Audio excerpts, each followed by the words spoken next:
앞으로 이제 눕기서 말씀을 이제 몇 번에 나누어서 같이 좀 생각해 보려고 하는데요. 이 눕기서는 4장밖에 안 되는 짧은 그런 내용이지만 그 내용의 깊이는 아주 깊습니다. 그 내용도 아주 풍성한 그런 교훈이 담겨져 있는 그런 말씀입니다. 눕기는 어려운 시대의 어떤 시대적인 배경을 갖고 있지만 그 어려운 시대에 살았지만 빛을 발하는 그런 삶을 살았던 사람들의 이야기가 담겨져 있는 그런 책입니다. 1절에 보면 시대적인 배경이 나오는데 사사들이 치리하던 때에 그때 있었던 일이 눕기서에 나오는 내용들입니다. 이 사사들이 치리했다. 사사 시대를 이야기하는 거죠.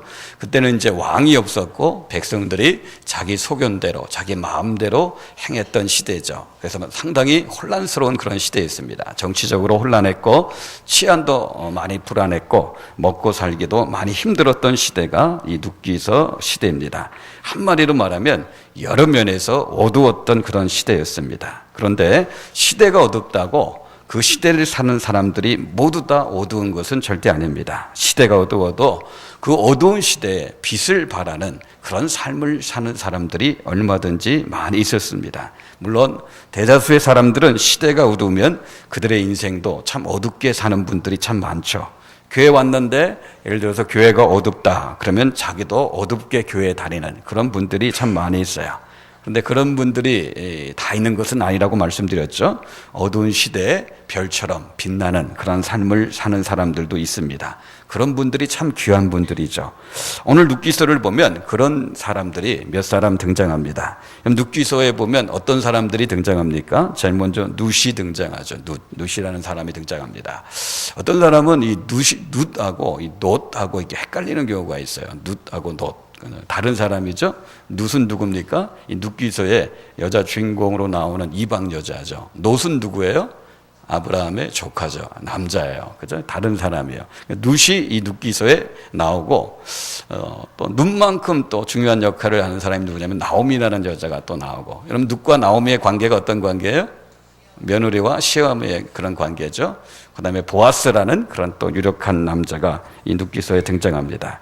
그럼 특별히 우리가 눕기서를 이렇게 같이 보면서 특히 어두운 시대에 살았지만 밝은 빛을 비치며 살았던 그 사람들을 우리가 살펴보면서 저와 여러분들 안에도 새로운 소망이 생기는 그런 시간이 됐으면 좋겠습니다. 혹 저와 여러분들 가운데 지금 어두운 시절을 지나고 있는 분들이 있다면 그런 우리들에게 이 눕기서를 통해 하나님께서 주시는 교훈이 과연 무엇일까요? 어두운 시절, 절망의 터널을 지나고 있는 분들에게 이 눕기서를 통해서 하나님이 저와 여러분들에게 주시는 첫 번째 교훈이 있다면 그 교훈은 다른 것이 아니라 지금 내 모습이 끝이 아니다라는 그런 교훈입니다. 지금 내 모습이 끝이 아니다. 사랑하는 동역자 여러분, 여러분들 오늘 설교 내용을 다 잊어버린다 할지라도 이 한 문장만 기억하고 돌아가시기 바랍니다. 오늘 내 모습. 그죠? 오늘 내 모습이 끝이 아니다. 이 한 문장만 기억하고 돌아가시면 설교 다 들은 것과 마찬가지예요.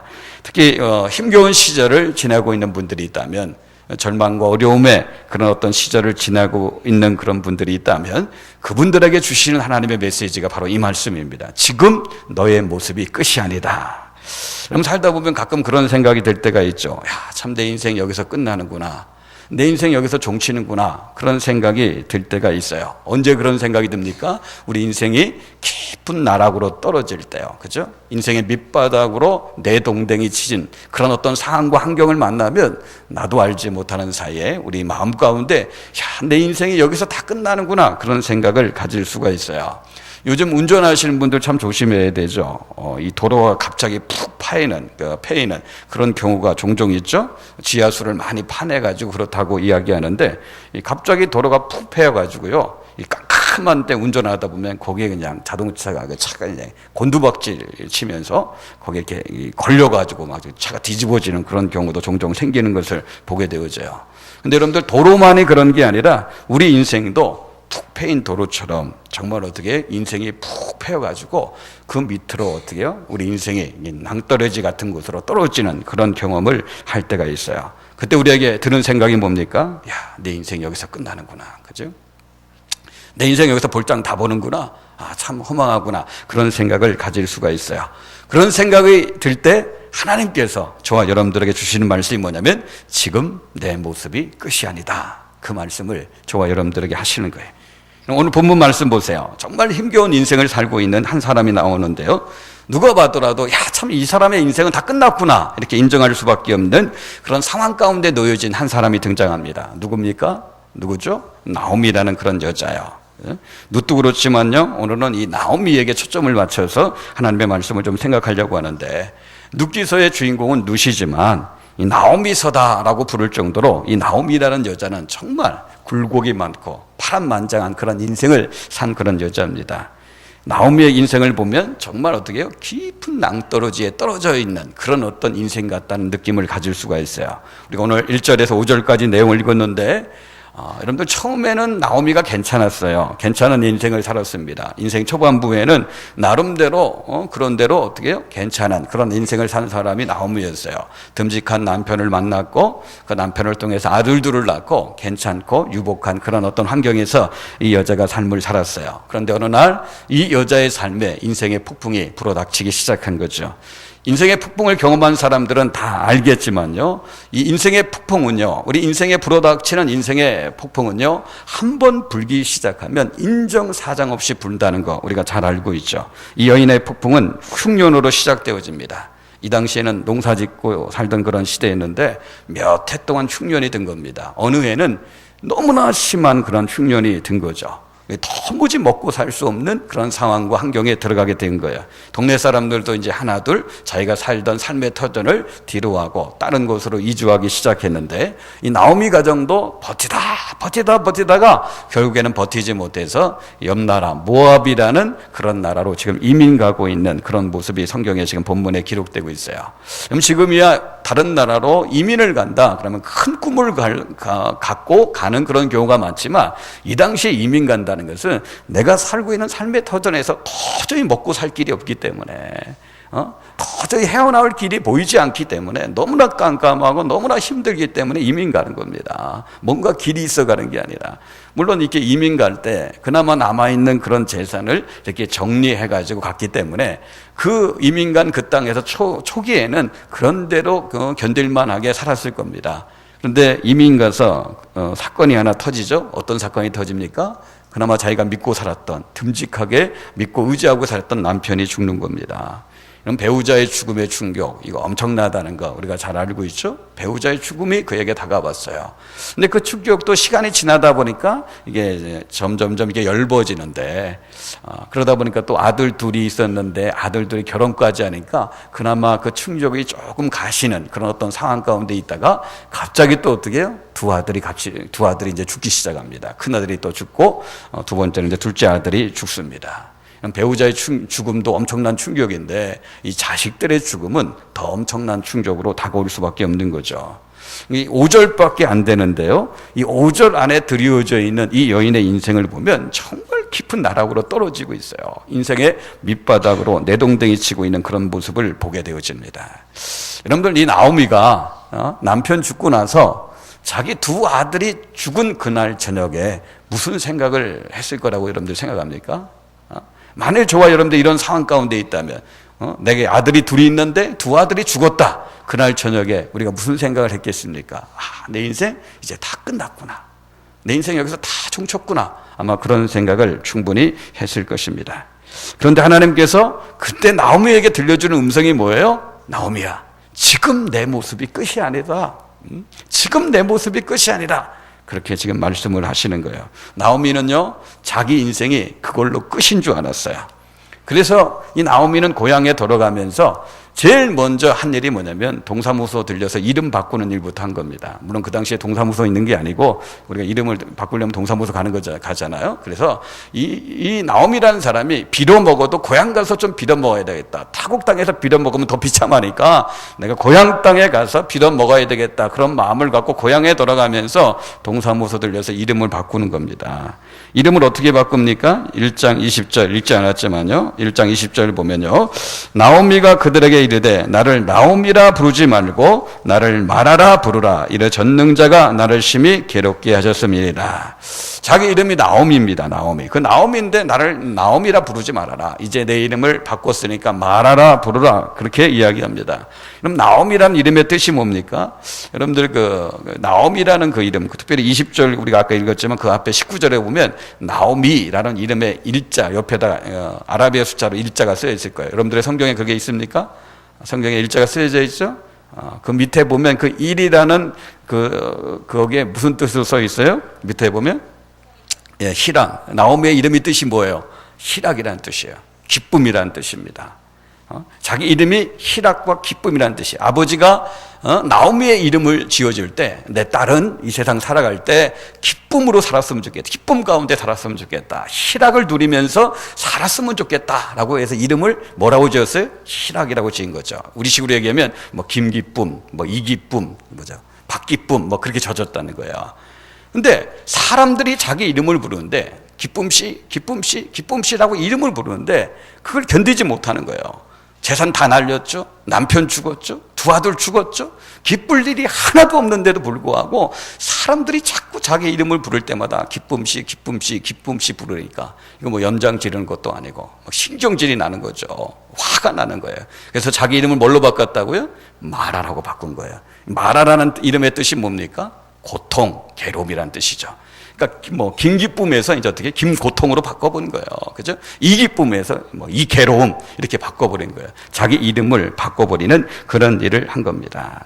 그럼 오죽하면 이름을 바꿨겠습니까? 혹시 여러분들 가운데도 그런 분 있지 않습니까? 하는 일마다 안 되고, 그죠? 하는 일마다 다 꼬이기 시작하니까 주위에 있는 어떤 사람이 이름 한번 바꿔봐. 그래서 이름 한번 바꿔보려고 하는 그런 분 혹시 있지 않습니까? 근데 여러분들 절대 그럴 필요가 없습니다. 왜냐하면 지금 그 모습이 끝이 아니기 때문에 그래요. 눕기서는 4장까지 있어요. 지금 1장밖에 지금 시작이 안 됐습니다. 4장까지 있기 때문에 벌써부터 자기 인생에 대해서 판단하고 결정 내릴 필요가 없습니다. 여러분 끝을 한번 보여줄까요? 나중에 우리가 살펴보겠지만 4장 한번 4장 14절 한번 보겠어요. 4장 14절에 보면 여인들이 나오미에게 이르되 찬송할지로다 여호와께서 오늘 네게 기업 물을 자가 없게 하지 아니하셨도다. 이 아이의 이름이 이스라엘 중에 유명하게 되기를 원하노라. 기업 물을 자가 나오는데 나중에 4장을 설교하면서 자세히 설명을 하겠습니다. 나오미의 삶이 새롭게 회복이 되어지는 그런 모습이 나와요. 잃었던 재산도 다시 찾게 되어지고 아들이 죽음으로 말미암아 대가 다 끊어준 줄 이렇게 생각했는데 이방 메론이 누 때문에 또 아들이 태어나서 대가 이렇게 이어지는 집안이 다시 한번 일어나는 그런 놀라운 회복의 역사가 4장에 나오고 있어요. 그래서 그 모습을 보고 동네 사람들이 나무에게 와서 막 축하를 해주고 같이 감사하고 찬송을 부르는 모습이 이 4장 14절 모습에 나오는 거예요. 이런 마찬가지입니다. 저와 여러분들 가운데 정말 지금 내 인생이 깊은 나락으로 떨어지고 있는 것 같아. 인생의 밑바닥으로 내동댕이 쳐져 있는 것 같다. 그런 어떤 생각이 드는 분들이 있다면 오늘 나오미에게 주신 그 말씀, 지금 내 모습이 끝이 아니다 라는 이 하나님의 말씀을 저와 여러분들에게 주시는 하나님의 말씀으로 여러분들 믿음으로 받으시기를 주님의 이름으로 축복합니다. 축복합니다. 이 이야기를 내 이야기로 챙겨가셔야 돼요. 요즘 세상은 그렇게 얘기해요. 옛날에는 그래도 개천에서 욕나는 그런 경우가 있지만 요즘은 절대 개천에서 욕나지 않는다. 한번 엎질러진 분은 다시 담을 수 없고, 한번 깨진 유리는 다시 붙일 수 없고, 한번 깊은 밑바닥에 떨어진 그 인생은 절대 다시 회복될 수 없고 그것으로 끝이고 당대에서만 끝이 아니다. 대대순던 끝나는 그런 인생이 될 것이다. 세상 사람들은 그렇게 얘기합니다. 그러나 성경은 분명히 다르게 얘기합니다. 인생을 지으시고 지금도 그 인생을 주관하시는 하나님의 생각은 다릅니다. 우리가 나오미처럼 깊은 나락으로 떨어지는 그런 어떤 인생의 자리에 있다 할지라도 그 모습이 끝이 아니에요. 끝이. 하나님께서 우리에게 말씀하시는 거예요. 지금 너의 인생이 이 나오미의 인생처럼 깊은 밑바닥에 곤두박질 쳤던 그런 인생처럼 보일지 모르지만 그게 내 인생의 끝이 아니다. 지금 내 모습이 끝이 아니다. 하나님께서 우리에게 말씀하시는 거예요. 그런데 이 말씀 아멘으로 받으시길 다시 한번 주님의 이름으로 축복합니다. 두 번째로요, 지금 내 모습이 끝이 아니지만 두 번째는요, 우리의 마지막 모습도 절대 끝이 아닙니다. 여러분, 우리가 아무리 발부릉치고 산다 할지라도 우리에게도 인생의 마지막 때가 올 수밖에 없습니다. 진짜 죽음의 순간이 우리에게 오는데 그때는요, 모든 것을 다 접어야 됩니다. 그런데 그때에도 하나님이 저와 여러분들에게 주시는 말씀이 있는데, 그게 뭐냐면 우리 인생의 마지막이 와도, 마지막 숨을 거두는 그 순간이 온다 할지라도 하나님께서 우리에게 말씀하시는데, 너의 마지막 모습도, 너의 그 마지막 때도 너의 모습이 너의 모습의 끝이 아니다. 너의 마지막이 아니다. 너의 이야기의 끝이 아니다. 하나님께서 그렇게 말씀하십니다. 여러분, 나오미를 보세요. 나오미도 영원히 살지 못하죠. 언젠가 죽습니다. 그러나 나오미의 이야기는요, 나오미가 죽었다고 해서 끝나지 않습니다. 4장 17절 말씀 한번 보세요. 4장 17절 말씀 보면, 그의 이웃 여인들이 그에게 이름을 지어주되 나오미에게 아들이 태어났다 하여 그의 이름을 오벳이라 하였는데 그는 다윗의 아버지인 이새의 아버지였더라. 이방 며느리였던 그 룻이 아들을 낳아줘서요, 나오미의 끊어진 대를 이렇게 이어줍니다. 노년에 소망 없이 살았던 이 나오미가 그 룻이 낳아준 그 아들로 인해서 그의 계보를 계속해서 이어져 가죠. 그 아들의 이름이 뭐냐면 오벳입니다. 오벳. 그러니까 아마 나오미는요, 오벳이 태어나는 것을 눈으로 봤고, 오벳이 어떻게 해요? 걸음마를 하고 아장아장거리고 재롱을 떠는 그런 모습을 보다가 나오미는 죽었을 것입니다. 그러나 나오미가 죽었다고 해서 나오미의 이야기가 끝나지 않은 것입니다. 나오미가 누굴 낳았다고요? 롯을 통해서 누구를 얻었다고요? 오벳을 얻었죠. 근데 그 오벳이 누구를 낳습니까? 누구를 낳아요? 이새를 낳습니다. 근데 그 이새가 또 누구를 낳아요? 다윗 왕을 낳습니다. 그렇습니다. 우리 인생의 뒷자락에 무슨 이야기가 만들어질지 아무도 모릅니다. 나오미는 자기가 죽은 다음에 자기 인생의 이야기가 어떻게 이어질 줄 모르고 죽었을 것이에요. 그런데 하나님께서는요, 인생의 깊은 밑바닥에 곤두박질 쳤던 그 나오미의 인생을 회복시켜 줄 뿐만 아니라 죽음 다음의 이야기도 얼마나 놀랍게 그 이야기를 만들어 가셨는지 우리가 이 나오미의 인생을 보면 알 수 있게 되어지는 거죠. 그녀의 계보를 통해서 이스라엘 사람들이 가장 존경했던 다윗 왕이 태어난 것입니다. 이게 진짜인지 아니면 누가 지어낸 이야기인지 잘 모르겠어요. 저도 성지순례 가서 거기에 머문 적이 없는데, 혹시 여러분들 가운데 앞으로 성지순례 가면 전 진짜 이런 호텔이 있는지 한번 확인해 보세요. 이스라엘 나라 땅에 가면 두 개의 호텔이 있었다고 그래요. 하나는 다윗 호텔이 있었고 하나는 솔로몬 호텔이 있었다, 그렇게 얘기합니다. 다윗 호텔, 그다음에 솔로몬 호텔. 근데 이 두 호텔 중에 하나의 호텔이 망했어요. 누구 호텔이 망했을 것 같아요? 솔로몬 호텔이 망했어요. 다윗 호텔은 계속해서 번성하고 번창하고, 하여튼 성지순례를 오는 사람들보다 어떻게든지 다윗 호텔 한번 묵어보려고, 거기 한번 묵으면 이 다윗의 영성, 다윗의 정기, 그런 것을 한번 받지 않을까, 그래가지고 하여튼 성지순례 오는 사람마다 이 솔로몬 호텔은 안 가고 계속 다윗 호텔을 가다 보니까 다윗 호텔은 아주 이게 번성하고 솔로몬 호텔은 이렇게 망했다라는 그런 이야기가 있습니다. 그만큼 존경받는 사람이 누구예요? 그만큼 존경받는 사람이 다윗이에요. 근데 이 다윗이 누구 이야기의 끝자락에서 나오는 겁니까? 나오미의 이야기에서 나오는 거예요. 그러므로 우리 사랑하는 우리 동역자 여러분들 이 이야기도 정말 믿음으로 받으셔야 돼요. 이 나오미 이야기하고 나하고는 아무런 상관이 없다, 그런 분들은 그렇게 될지 모르지만, 이 나오미의 이야기가 나의 이야기다라고 여러분들 믿음으로 받는다면 이 나오미의 삶 가운데 일어난 역사가 나의 삶 가운데도 그렇게 그대로 일어나는 거예요. 그럼 믿음이라는 게 뭡니까? 신앙이라는 게 뭐예요? 성경에 나오는 모든 이야기를 나의 이야기로 받는 거, 그게 믿음이죠. 그게 신앙입니다. 예수 믿는 사람이 누굽니까? 예수 믿는 사람이 어떤 사람이 예수 믿는 사람이에요? 예수님의 십자가의 이야기를 나의 이야기로 받는 사람이 예수 믿는 사람이죠. 예수님의 그 부활의 이야기가 누가 꾸며낸 이야기, 거짓된 이야기가 아니라 나를 위해서 하나님께서 하신 이야기라고 받는 사람, 그런 사람들이 바로 예수 믿는 사람이죠. 오늘 나오미의 삶 가운데 역사하신 하나님을 믿는다면 여러분들 나오미의 이야기를 그냥 나오미의 이야기로 끝나지 마시고, 이건 오늘 나에게 주시는 나의 이야기다, 그렇게 믿음으로 받는 그런 축복들이 저와 여러분들 가운데 있어야 되는 거예요. 여러분들의 마지막 모습도 절대 끝이 아닙니다. 여러분들의 죽음도 여러분들의 이야기의 끝이 아닙니다. 우리 이야기가 하나님 손에 붙잡혀서 어떻게 만들어질지 아무도 모릅니다. 누군가 그런 얘기를 했어요. 우리 인생은 작은 벽돌과 같다. 이런 벽돌이 작다고 집을 크게 못 짓는 것은 결코 아니죠. 어떤 건축자의 손에 드리냐에 따라서 작은 벽돌로 큰 집을 지을 수도 있고 아주 웅장하고 아름다운 그런 집을 얼마든지 지을 수 있죠. 저와 여러분들의 인생도 마찬가지예요. 위대한 건축자이신 하나님의 손에 붙들리기만 하면요, 세상적으로 볼 때 내 인생이 작은 인생처럼 보인다 할지라도 그 작은 인생처럼 보이는 그 인생을 통해서 만드시는 그 이야기가 너무나 놀라운 이야기가 만들어질 수 있다는 것을 기억하셔야 돼요. 어떤 분 보니까 집을 짓는 건축하시는 어떤 분 보니까 어떤 분은 일부러 이 벽돌을 반으로 쪼개가지고 이게 사용하는 분들도 있더라고요. 이 반으로 딱 쪼개한 그 벽돌이 아주 기묘하게 사용되는 곳이 있어요. 그렇죠? 마찬가지예요. 내 인생이 반토막 난 인생 같다. 그렇다고 낙심할 필요 없어. 절망할 필요 없어요. 마치 그 벽돌을 반으로 딱 쪼개도 요긴한 것에 쓰임받는 것처럼 세상적으로 볼 때 내 인생이 반쪽 난 인생, 반토막 난 인생처럼 보인다 할지라도 그런 인생도 하나님께서 들어서 아름다운 이야기를 만들어내는 그런 재료로 쓰실 수 있다는 것을 기억하셔야 돼요. 그래서 오늘 이 말씀을 통해서 내 마지막 모습도 내 끝이 아니다. 내 죽음도 내 이야기의 끝이 아니다 라는 그런 믿음을 꼭 가지셔야 돼요. 그렇기 때문에 우리가 세 번째로 희망을 품고 사셔야 되는 거예요. 지금 내 모습도 끝이 아니기 때문에 하루를 살아도 여러분들 희망을 품고 사셔야 되는 거고요. 내 마지막 그 모습도 끝이 아니기 때문에 심지어 죽음이 내 앞에 왔다 할지라도 우리가 희망을 품고 죽는 그런 은혜의 자리에 들어가야 되는 겁니다. 여러분, 믿음의 단짝이 뭡니까? 믿음의 단짝. 믿음, 소망, 사랑. 이 세 가지는 항상 있을 것인데, 믿음의 단짝이 뭐예요? 믿음, 소망. 소망입니다. 희망이 믿음의 단짝이에요. 우리의 믿음은요, 희망으로 표현되어지는 거예요.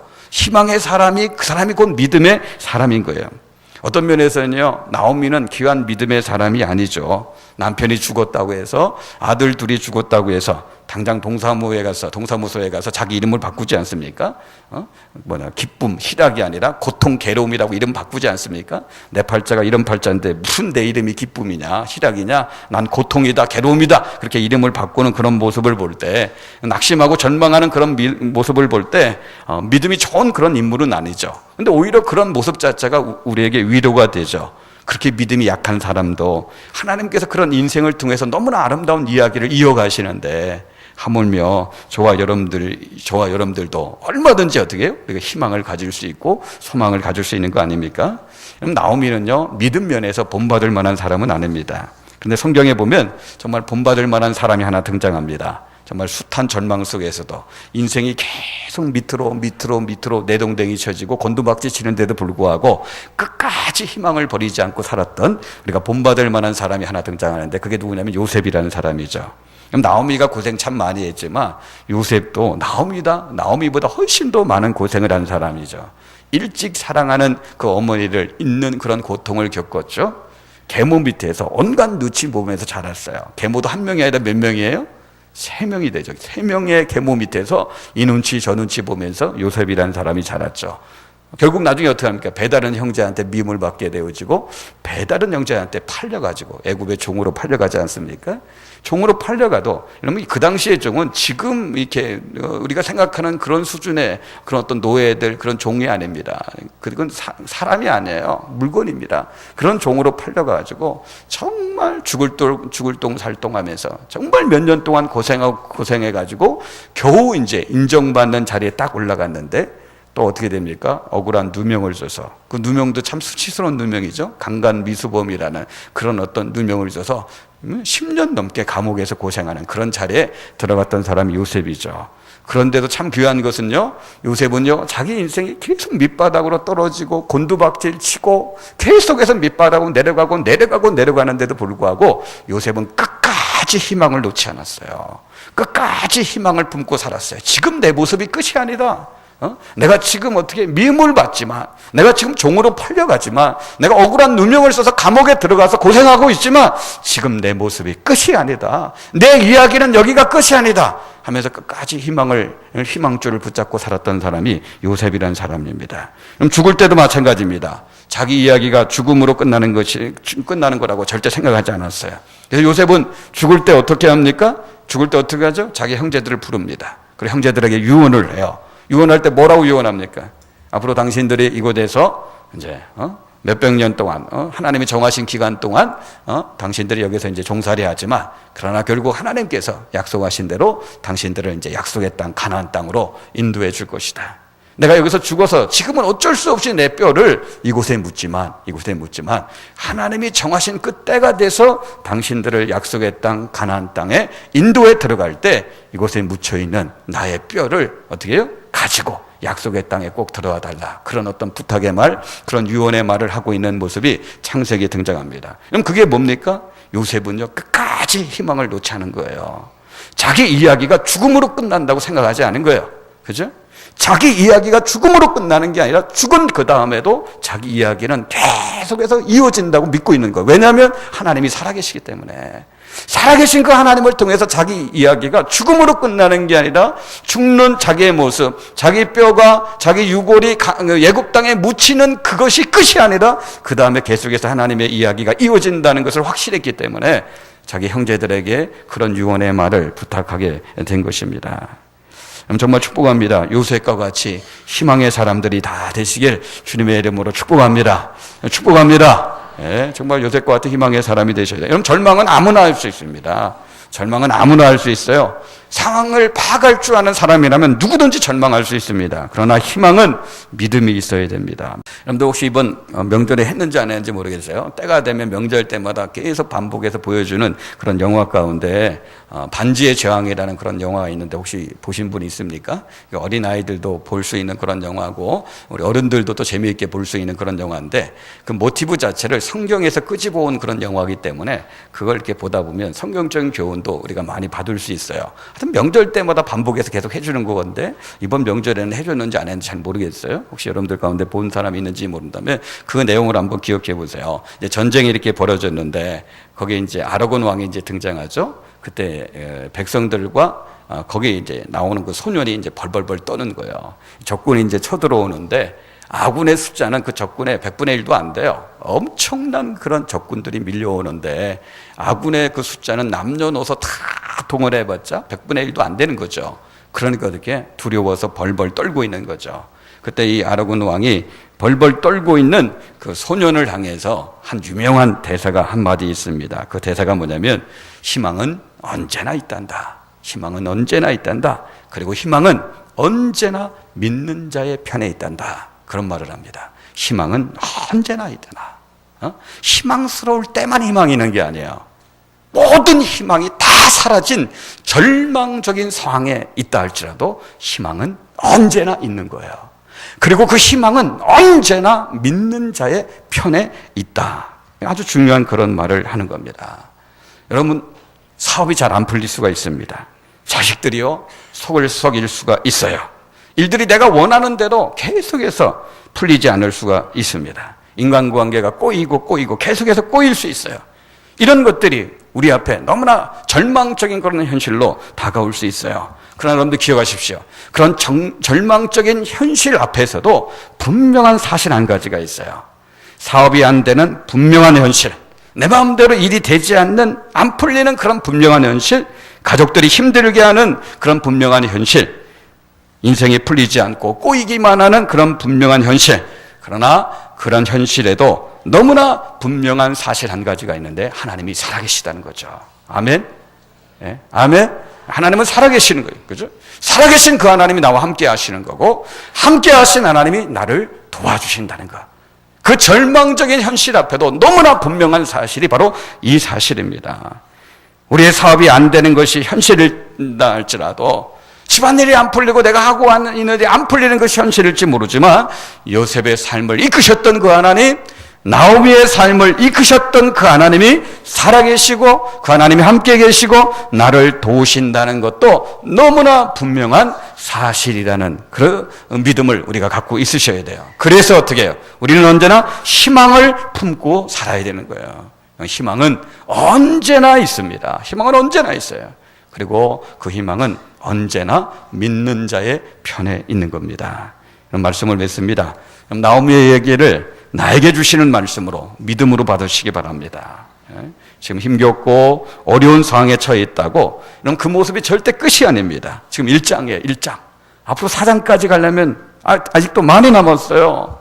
심지어 내 인생을 접어야 되는 마지막 순간이 온다 할지라도 그 마지막 순간도, 내 호흡이 끊어지는 그 마지막 순간도 끝이 아닙니다. 죽음 다음에 하나님께서 우리 인생의 이야기를 어떻게 이어가실지 저와 여러분들은 모릅니다.